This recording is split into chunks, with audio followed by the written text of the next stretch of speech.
flicker down and back up to show the passage of time. Carmen is panting at Nicole's apartment. Oh my god. What's happening? I'm gonna... Spit it out! What's wrong? My parents... Your parents what? What happened? Are they okay? They... Oh my gosh, Carm. You're scaring me. My parents... Tell me! I can't do it. Tell me, oh my god, what happened? My parents are... in a... Carm, My help me. marriage... Open what, Carmen? Help me. Don't say it. Oh my god. Your parents are in an open marriage? Do you want to talk about it? I'm gonna go get some stuff. No. Are you sure? I can't, okay, what exactly do you mean by open marriage? What did they say? My parents asked me if I wanted to get lunch today, which was kind of random because it's no one's birthday, but I said duh, because free food, whatever, and I got there, and they were happier than usual, which threw me off, but again, free food, not gonna ask questions, just gonna go in, eat, get out, bring leftovers, ideally, whatever. And they were being all PDA and handsy, which was extra weird, and I was like, WTF, did someone die? And they looked at me like I was crazy and said, no, why would you ask that? And I said, no reason. Then my mom said, why don't you get another drink? And that's when I got real suspicious, because that woman thinks I have alcohol issues, and I said, whoa, what's going on here? And then my parents looked at each other, like in the eyes, which was the final straw, because I don't think I've seen them make eye contact since 2008. It's because we all had pink eye and had to give each other like the drops and shit. And they said, we have something to tell you. We have decided to open up our marriage to other loves and interests. And I took the biggest sigh of relief, because I was like, you fucking weirdos are just starting up like tennis or adult salsa dancing some shit, which is sad but cute, you know? And my mom said, no, sweetie, we're seeing other people. And that's when I spat out the happy and fries over in my mouth, chugged my beer, and right here. Oh. Are you gonna say anything? You said the word like 8 times. Are you kidding me? You know what bothers me? My mom's an English teacher. Like. I'm doing you a favor. My like parents are like boning like other like fucking like people. Sorry, that was aggressive. Just a little. Are we gonna talk about the elephant in the room? Yes, I stress farted, Nicole. I'm sorry. Oh my god. Gross. I mean, the fact you're in an open relationship too. Was that too soon? A little. Do they know that you and Ethan are doing open? No. Okay, well that's probably something to address. Carmen turns to the audience. I've always had a deep fear that my parents might get divorced. I don't know what that says about me. Probably a control thing. It's not as though they have a picture-perfect marriage. My mom's a rather repressed white woman and my dad's a repressed immigrant. I'm a master of suppression myself. But there's an identity that comes from your parents being together. If they split up now, I don't know what I'd do. I don't know what any of us would do, actually. We're a tiny unit, the three of us, like a tripod. Family, is like a blood lineage, has never meant a lot to me, but my parents, they've always meant the world. You're zoning out. What? You're doing the main character thing again. I'm here. I'm present. So what? why does it make you so upset? Isn't it obvious? Genuinely, honestly, no. If they want to see other people, it's like they're acknowledging that they alone as individuals aren't enough for each other anymore. That's the exact opposite of what you told Ethan. You can feel however you want. Just acknowledge that it's hypocritical.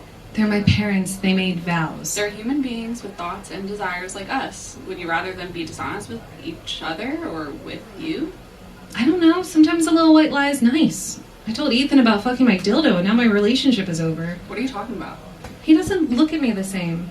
In fact, he can hardly look at me without tearing up. I shouldn't have said anything. Then why did you? I didn't expect the conversation to lead where it did. You had to have known it might. You're telling me no part of you wanted it to go there? 2 weeks ago, I was living in a beautiful, peaceful apartment with my beautiful, peaceful boyfriend. And now, I think even the cats have chosen sides. So you'd rather live a blissful lie than an awkward truth? You nearly made out with your boss on New Year's. I was drunk, You wanted to do it sober. but I didn't. And that white Mexican rapper from the bar? I believe he preferred to be called a hip-hop artist, and I didn't do anything. What about Adam? What about Adam? We're friends. Please, used to date and now you giggle when you text him. You're not friends. Carmen speaks to the audience, spotlight shining on her. So maybe there is something wrong with me. Or maybe I'm the enlightened one. It's impossible for me to fall weak to my feelings because I don't have any. In this very moment, I wonder if I'll ever fall in love again. Adam is the last person I claimed feelings for, who I said I love you to after a couple weeks of knowing him. Now I'm wondering if those moments were as cosmic as they felt, because they felt like fate and destiny and all those fucking love words. Why can't I feel those things now? Interlude as I try and recall all the special moments that made me think that this guy was my guy for life. Love at first sight-ish. I saw this awkward twig occasionally as he popped in to get coffee at the restaurant I worked at. A young man, Adam, walks onto the stage, spotlight now on the two of them. They speak facing the audience.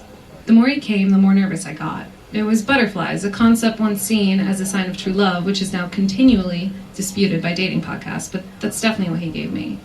Finally, I got the courage to ask him out, and he said, I'll plan the date. Don't worry about it. Date?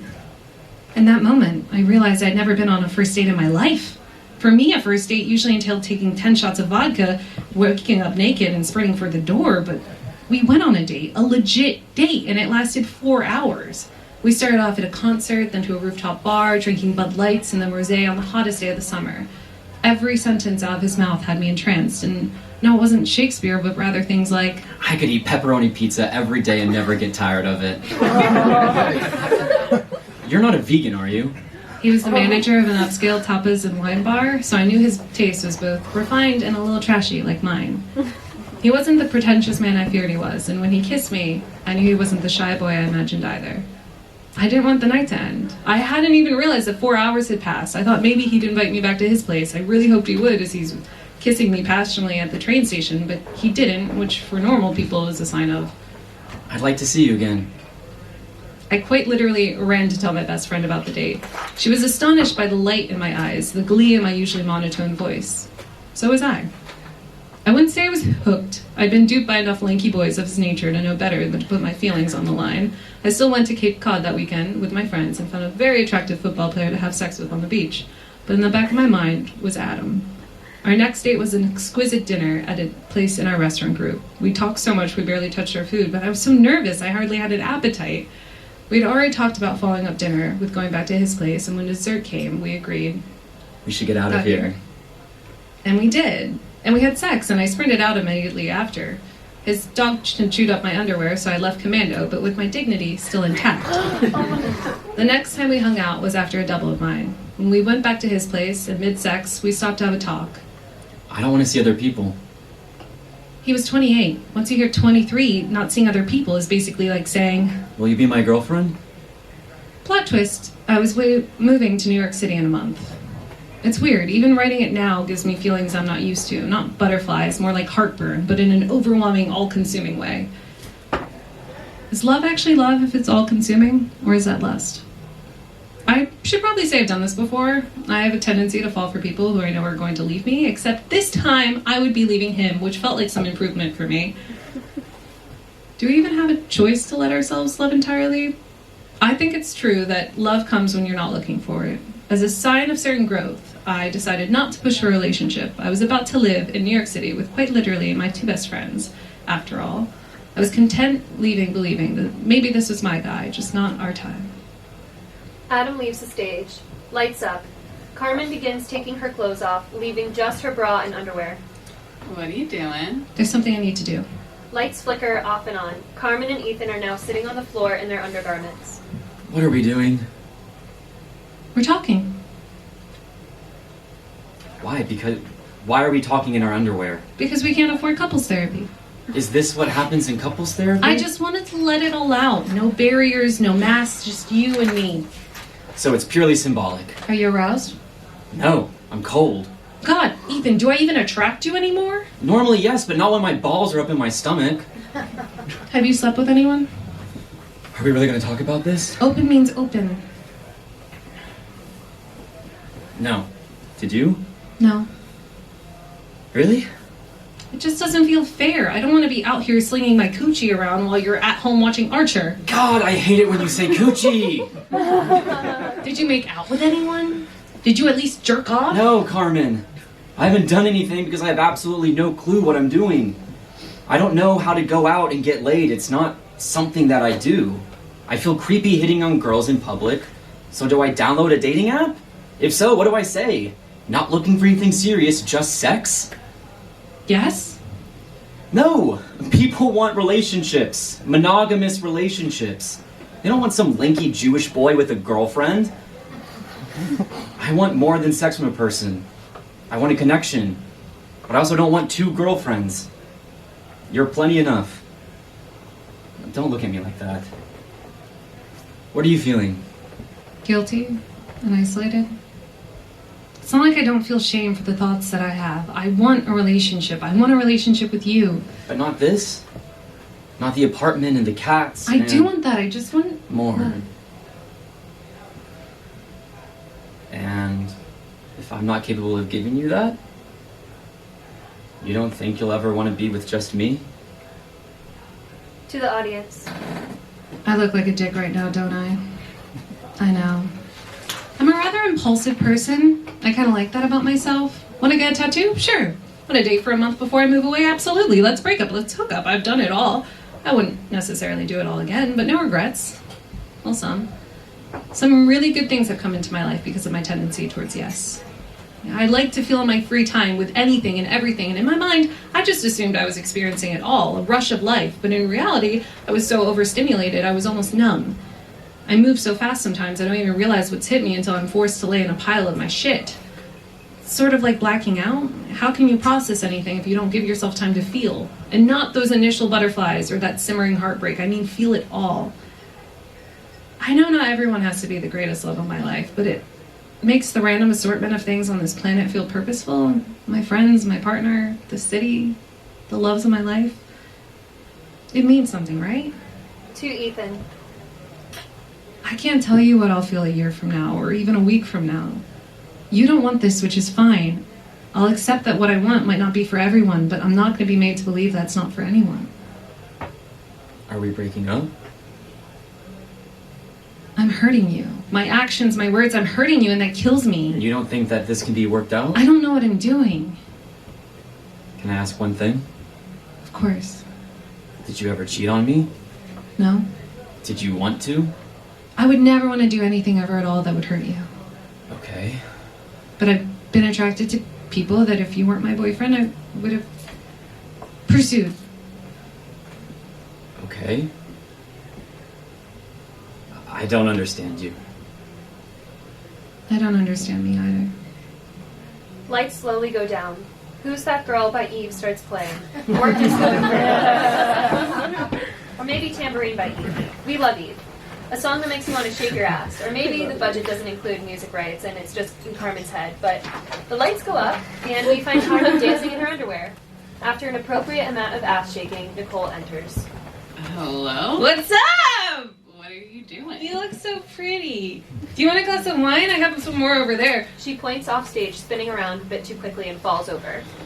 You're wasted. Like, barely. It's noon. On thirsty fucking Thursday, baby. Wow, I haven't heard that one since college. Oh my god, I forgot to tell you. I had sex with Raymond the other day. The busboy? No, that was Alejandro. Raymond is a server. Wait. Who was Jonathan? The bartender. You had sex with 3 of your coworkers? Yeah! What's wrong with you? To the audience. I know it's hard to tell what's fact or fiction in this play, but I would like to say that I did have sex with 3 of my coworkers, and it turned out fine. For the most part. To Nicole. It's not like it was at the same time. Well, no shit. Nicole takes the bottle and dumps the remains on the floor. What's wrong with you? It's rosé on hardwood. It'll be fine. Why are you being mean? I'm going through something. You're being self-destructive. What are you talking about? You're doing what you always do. When I was 20, I was self-destructive. When you were 20, you did coke off your roommate's ass and you fucked her with your boyfriend before going out to a frat. God, just saying that, I feel like we need to go to church. I don't do cocaine anymore, and I don't fuck my roommates. Growth.